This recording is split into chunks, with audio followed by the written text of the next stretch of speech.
So, if you follow news on the internet, you might see the countries of Turkey and Greece at each other's throat, mainly with Greece claiming Turkey is violating the Greek airspace and violating Greek maritime zones, and Turkey claiming Greece is being hostile towards her. Now, in this video, I will attempt to be as unbiased as possible, meaning I won't be glorifying Greece or Turkey for their actions, but rather try to explain the history of this region starting from the 1800s, what both countries do as their actions, and why they do what they do.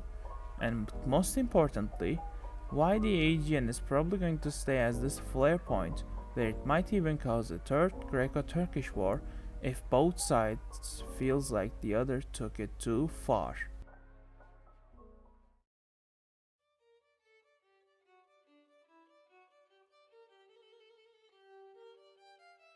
Now, to understand the present, we must understand the past. For that, what better year than 1821? Why 1821, you might be asking? Because look, we are getting a Greek state to spawn into the world. Obviously, the Greek state did not immediately become independent. There was a duration which is known as the Greek War of Independence, in which by 1830 Greece became an independent sovereign kingdom from the Ottoman Empire, and by 1832 the islands southeast of Athens were recognized as Greek.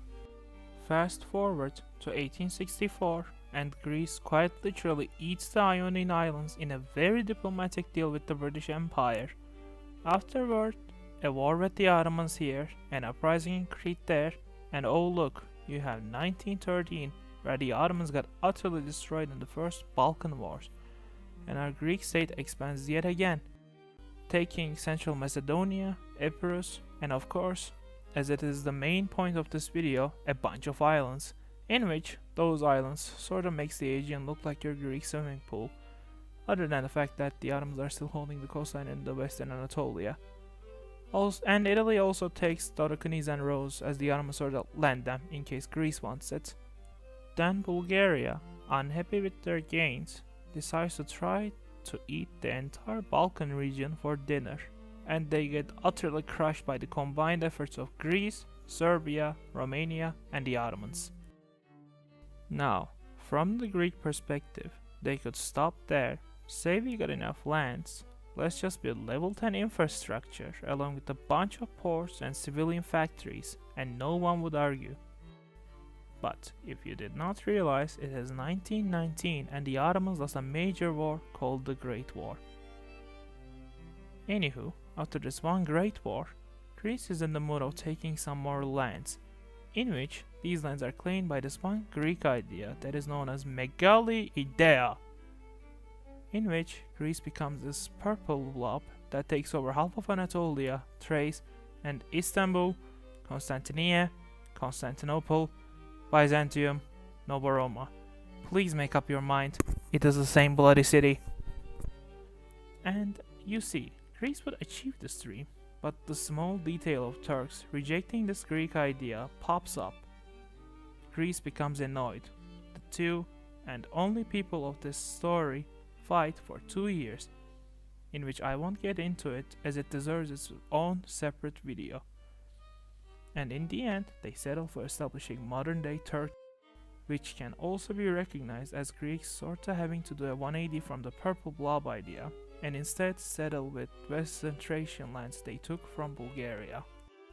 Now, you might think, what happened afterwards? Well, fellow viewer, a peace treaty of course. After months of tense talks in the Swiss city of Lausanne, the Peace Treaty of Lausanne is signed on 24th of July 1923, which gave recognition to Turkish sovereignty, and the islands of Tenedos and Imbros, or Gökçeada and Bozcaada, are left to Turkey, along with a small town in Thrace for reparations. Meanwhile, the islands close to Anatolia are forbidden from militarization. Now, what are we forgetting? The Italian held the islands of Rhodes and Dodecanies, of course. Well, Italy just sorta gobbles them in the treaty. So, It is over, right? Peace and prosperity for both nations. Well, sorry to disappoint, but no. Up to the first normalization of relations and then the official formation of the Balkan Entente, the relations between Greece and Turkey were icy at best. And no, even this one, Balkan Entente, did not keep the relations high forever, as the Entente itself yeets itself out the window by 1940. Now, 1940, as you might guess, is sort of a dark year for Europe, as everyone is a bit of a crazy with the whole second global war raging on.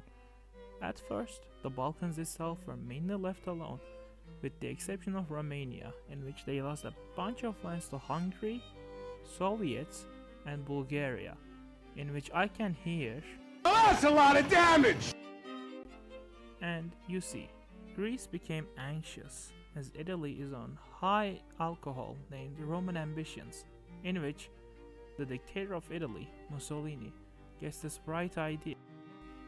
He thinks to himself, hey, since we reached a sort of stalemate against the British, I have an idea. Let's invade Greece and annex them in the name of Roman Empire, because obviously my army performs so well and that my generals are super amazingly competent. To cut one hell of a story short, Greece pretty much decimates the invading Italian armies and actually enters to Italian Albania, in which, after what it must have been an awkward meeting of the Axis, Germany decides the Italian incompetence must end, and goes to Bulgaria and Yugoslavia, and asks them, wouldn't it be nice for them to let his big armies through to handle the Greek issue? Bulgaria is all for it, as they are still just a little bit bitter about the Second Balkan War. Meanwhile, Yugoslavia for a second also says yes, but then flips itself and leaves the Axis. No one liked that, so Yugoslavia is invaded, and through them, Wehrmacht blitzes into Greece, and finished what the Italians failed to do. Afterwards, Greece is promptly partitioned between the Axis powers. Fast forward to 1945, and our mustache man Hitler's Axis is defeated, as Greece is victorious once again, meaning the entire partition of Greece is just a pointless footnote in history, and Bulgaria lost yet another war, but this time they are forced into this one ideology known as communism, which promptly makes Bulgaria shake itself to sleep for the next 5 decades. Anywho, Greece is a little bit upset with Italy for the whole, invasion. So they demand to be compensated, which, feeling bad for the Greeks, Allied powers grants them a wish, which Greece gets telekinesis and Rhodes as their wish, and from then on, nothing really happens in the Aegean for a long time. I could talk about Cyprus, but that subject is a whole other elephant that needs a separate video, and I will not talk about it here. No. Now, for the sake of this script, I will base my starting point of modern day Aegean flare point start with the Kardak-Emia crisis, in which the two nations almost start a war over it, but then they did not, and following the issue, the Aegean Sea suddenly became a hotbed for many problems, since as Greco-Turkish rivalry heats up to 100, both sides start claiming their side of the issue is right, and that isn't just in Emia Island. The sides cannot agree on the usage of limit of land, air, and sea areas, and as such, the tensions are still high to this day.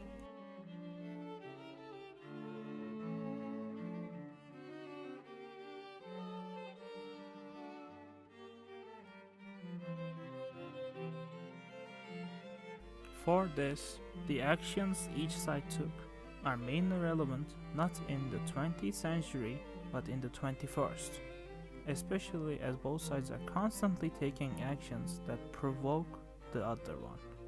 The Turkish Economic Zone deal with the GNA government of Libya, Greco-Egyptian deals which antagonizes Turkey, the list goes on. Now the other sort of detente between Turkey and Egypt is also a thing, But again, future is still muddy.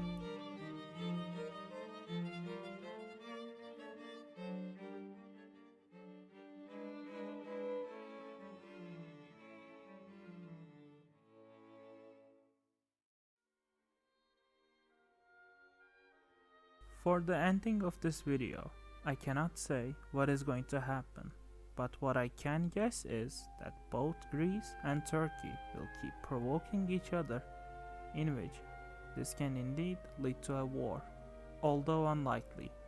What I see happening is that the poking contest between Turkey and Greece will continue until both sides agree to listen and let bygones be bygones. Because as we can all agree, killing each other on the spectrum of nation against nation warfare is very unhealthy, especially considering we got ourselves a global pandemic raging on for over a year now. So the one and only advice I can think about from all of this is, you have ears to listen with, and it is very healthy.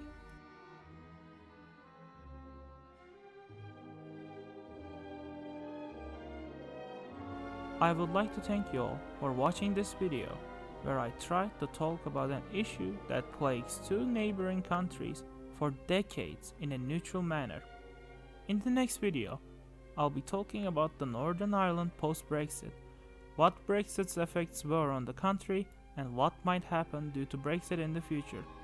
Meanwhile, I will also make a list regarding what topics I want to cover in the future, where I will publish the list in an open Google document, so you can see it for yourself when it eventually is out. For this video, I want to thank Kraut, a good friend, comfortable enthusiast artist, and not to mention that his videos gave me the inspiration to start working on my own. You can find his YouTube channel, his Twitter account, and his Twitch channel in the description below. I would like to thank Lomany, an amazing artist who helped with some of the best quality scenes this video has, and has his own YouTube channel. You can find his channel and his Twitter account down in the description below. Next, I would like to thank TheCroatianMapper, a Croatian comfortable artist and mapper who, again, has his own channel where he makes his own videos, where he is also open for commissions. You can find his YouTube channel, his Twitter account, and his Twitch channel in the description below. I would like to thank Sergen Mapper, a Turkish-Dutch friend of mine who has his own YouTube channel and is open for commissions when it comes to making maps. You can find his channel in the description below. I would like to thank Flying Tonk, a Chilean artist who is a great friend of mine, and I love to troll him with atrocious EU4 maps. Again, many thanks for his contributions. You can find his Instagram page in the description below. I would also like to thank Basilis, also known as Traun on Discord, a great Greek friend of mine who has fact-checked this script and helped me out with it in some cases. So many thanks regarding how the script facts are checked goes to him in ensuring the script is as unbiased as possible. And finally, I would like to thank you all for watching this video, who, without you people that decided my content was good enough for your subscription, I wouldn't have been where I am right now. Thank you very much for watching, and I hope to see you all soon with my next video.